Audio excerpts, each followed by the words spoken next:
But Ugandans are going to remove him from power. For me, I'm very confident. He plays with the selection, and we are going to command people to exercise their rights under Article 3 of the Constitution. Museveni is under trap. He has no choice but to allow this exercise to continue.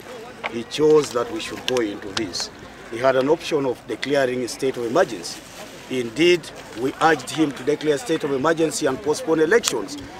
But see, this kind of thing, by any measure, can this be called an electioneering process?